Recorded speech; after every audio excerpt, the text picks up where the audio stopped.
Yo, what up, what up, what up, what up, what up? You know who it be. It be your man. It be your boy. It be the homie out here in Cali. I want to say Killer Cali, but I don't really want to throw everybody off, especially with the Jesus Calling segment that I'm about to do. First and foremost, let's go ahead and give thanks to the big man up above to go ahead and bless me with another 24 to be able to open up my eyes and live this new way of life.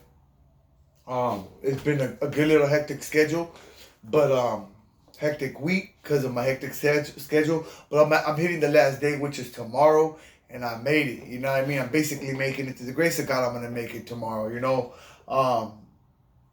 This morning I was late, and as corny, as weird as it sounds, but it was planned due to the fact that we got off at 2 in the morning last night. All right.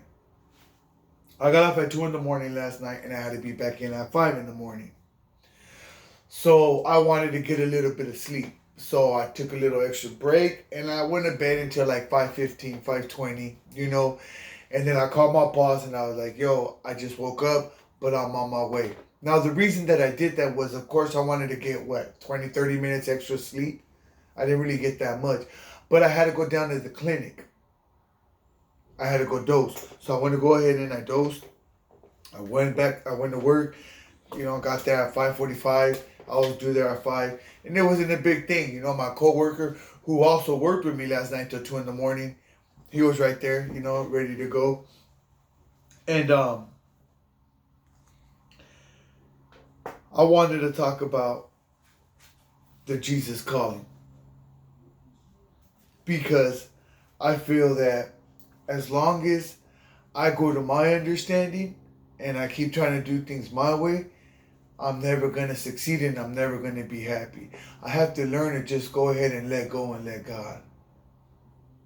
Just basically that's it. I got to just let go. Surrender. Stop trying to do things at your will, your understanding.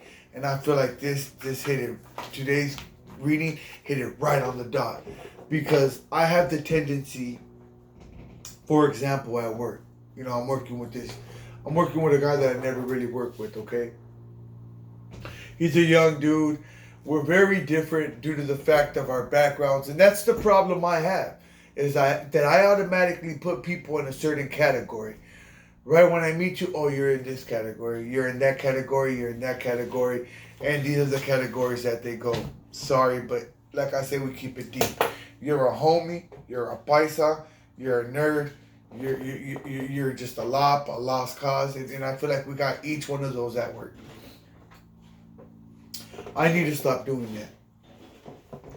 Because I'm noticing the ones that I thought are cool and solid are the ones that I just really can't trust, And the ones that I thought were nerdy was the ones that turned out to be cool as fuck. So, let's just get straight into the Jesus calling, okay? August 7th. Understanding will never bring you peace. That's why I have instructed you to trust in me, not in your understanding. Human beings have a voracious appetite for trying to figure things out in order to gain a sense of mastery over their lives. But the world presents you with an endless series of problems. As soon as you master one set, another one pops up to challenge you. The relief you had anticipated is short-lived. Soon your mind is gearing up again, searching for understanding, mastery, instead of seeking me, your master, which is God.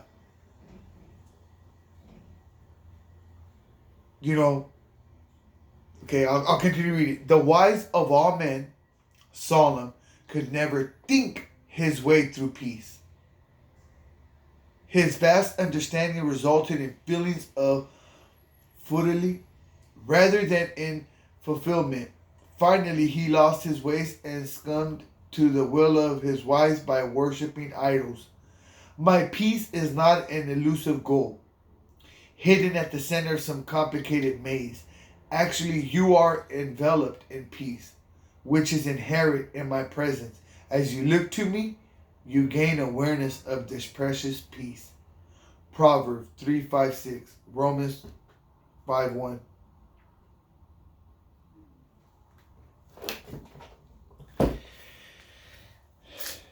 I don't know.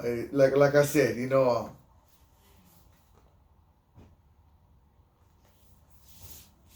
I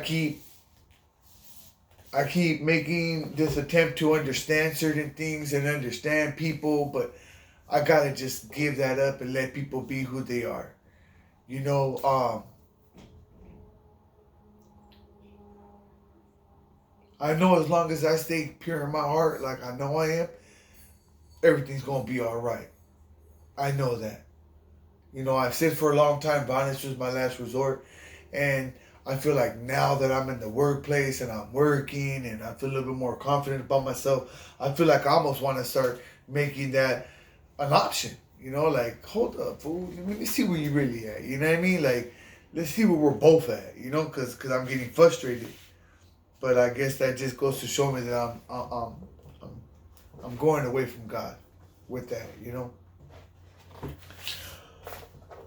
So the understanding was a perfect topic for the Jesus calling. Now, on the Just for Today, it's almost like the same thing because the Just for Today was talking about being grateful, okay? And showing gratitude. Now, a grateful person, and I've heard this before too, a grateful person is grateful for what he has and doesn't complain for what he doesn't have. I am not a grateful person because I complain about things I don't have. Instead of being grateful for what I do have today, I have my recovery, I have my daughter and my wife, I have my job, I have my sanity. Like, I have some kind of stability in my life today compared to how it was 6 months ago. It was a fucking mess. Just speaking of it just brings me a sense of peace. It's crazy. Like, and the Just for Today was talking about that. Moments when troubles arise, moments when you begin to start questioning things, those are perfect times for me to go ahead and show my gratitude, to show if I'm grateful or not. Am I going to complain about the things I don't have, or am I going to go ahead and show gratitude for the things I do have? Am I going to show that I'm grateful for it? Because the person that's complaining is not grateful. That's what I'm coming to learn. That's the understanding that I'm getting. Is a person that complains is not grateful. Your gratefulness should be able to just blossom off of you.